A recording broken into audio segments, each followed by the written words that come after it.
Life's changing, and changing fast. No matter if you live in a big city or in a small village, your life is being impacted by waves of change in your personal life, professional life, in any aspect of your life. But this is not an individual phenomenon. It is a global phenomenon. Think about society, economy, the environment. Humanity is going and is causing and it's suffering a massive global wave of change. We could try to address this change or even to understand it using several different approaches. We could think of an esoteric approach and talk about the age or the era of Aquarius. We could think about the economy. We could think about the age of information, the impact of the internet. But we could also use a very simple but very powerful way to look at that. Let's use nature.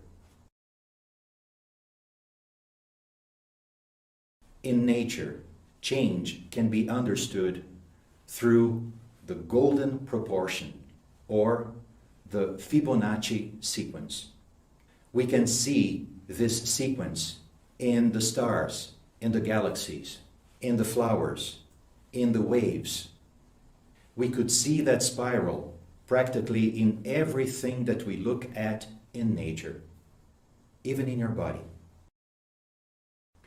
But let's use a very simple image, the classic image of the Fibonacci spiral over a cocoon.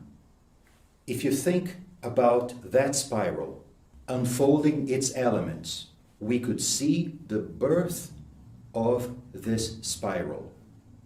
The classic way to see or to calculate the elements of this Fibonacci spiral are by adding the current term with the previous one. So everything begins with the non-manifested all, 0. From this 0 appears the principle of all manifestation, 1. When you add the non-manifested and the manifested, 0 and 1, you have another 1. And the following element is by adding 1 and 1 and 2, and 1 and 2, 3, and 2 and 3, 5, and 3 and 5, 8, and so on. And there you have it, the Fibonacci spiral, right in front of your eyes. But if we took this spiral and instead of plotting the elements over this nice cocoon, we draw a line of successive change, how would it look like? So if we think about the decades that we have gone since the major disruption of the last century, the end of the Big War, and we saw the cumulative impact of change, decade over decade, we would have a curve more or less like this. Now imagine that this is only one aspect of your life, your relationships. But let's think about your profession. Let's think about the environmental change. Let's think about the waves of information that impact you in every second. So if we combined all those exponential curves, what image would we have? That line, that combined line of change would look more or less like this. This is the true meaning of the classic intersection of the cross. The cross is not a religious symbol. The cross means the crisis of the consciousness when it reaches its tipping point, its turning point.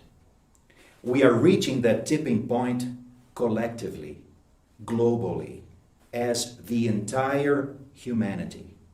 So collectively, we are in front of this big wall, this big contrast between our day-to-day horizontal life and a totally new vertical dimension of a new state of consciousness and life that is coming upon us like a huge tsunami, the tsunami of the change of consciousness. Many people are aware or becoming aware of this change, and as a consequence, people are searching everywhere for an answer, for a key, for a solution of this paradox of our day-to-day life and a new state of consciousness that must take place. People are desperately looking for an answer, outside, inside, in traditional ways, in new innovative ways through technology. Obviously, all those initiatives are very important and valid. But what we would like to offer for your own personal reflection is a different perspective to that. Because the key for that change is exactly at the center, at the intersection of those two lines, of the point where the horizontal and the vertical dimensions of our lives meet, which is the center. In the center of the human consciousness lies a totally different principle, lies a universal principle, a universal key, a source of totally new answers. But to assess, and even most importantly, to utilize that source, that key, it is necessary that we undergo a true self-revolution. One of the many symbols that have been utilized in the past to address or to suggest that process of self-revolution or self-transformation is alchemy. So alchemy is not an old, obscure, lost science or even pseudo-science. Alchemy is a symbol of a transformation that must take place inside of us.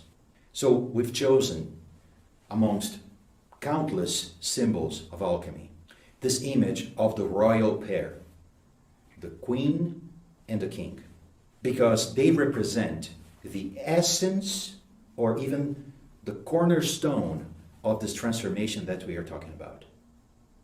The royal pair doesn't mean a perfect couple, and it's not the symbol of something that is far away from you. The royal pair represents the two poles of your own consciousness, the universal one and the human one, the sun and the moon. And they must meet in your life, in the tree of your life, in your natural life, and celebrate this communion, this union, to generate a totally new state of consciousness. Alchemy is a process that follows a very clear order, the order of the inner transmutation. To better understand how this can take place in us, let's use a very classic and at the same time beautiful image from Da Vinci, the Vitruvian Man, that also depicts how our own body is a manifestation of the golden rule, the golden proportion. If we look at the Vitruvian Man and we try to find the center of this image, where is it located? Can you find it?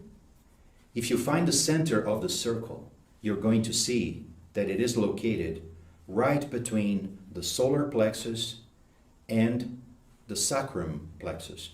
In other words, the center of our biologic self. This represents that the center of gravity of the normal human being is located in the subconscious and unconscious level, and everything that actually drives us to act the way we do. But when this universal principle awakens in us like a new sun and reflects itself in the center of our soul, in the center of our consciousness, that is its mirror, the moon, it is as if the center of our entire life shifted from that egocentric point or that selfish center in us to something totally new. The center of our lives is elevated to the heart. In that moment, we become seekers. Seekers of something that we cannot define. Seekers of the truth. Seekers of reality. Seekers of a perfect manifestation that we cannot describe with words, but that we intuitively can recognize when we see an image of. So when the universal principle is active in us and touches the innermost core of our consciousness starts to function in direct relation and correlation with it. At the very beginning, in moments, in instants, like the light of the lightning in the sky. In those moments of awareness, something touches not only our hearts, but also our understanding. So areas of our brain that are dormant and cannot become active through the intervention of our normal egocentric state of consciousness are touched, and they start to gradually become awakened, like a pre-existing consciousness, like a pre-existing memory of something that is very deep in us as the archetype of our own true consciousness. This process may take a long time. This process may be like lives and lives, living with a series of insights. But once these insights become like a permanent flow from our heart into our head, then a new way of functioning for our heart and our head can take place.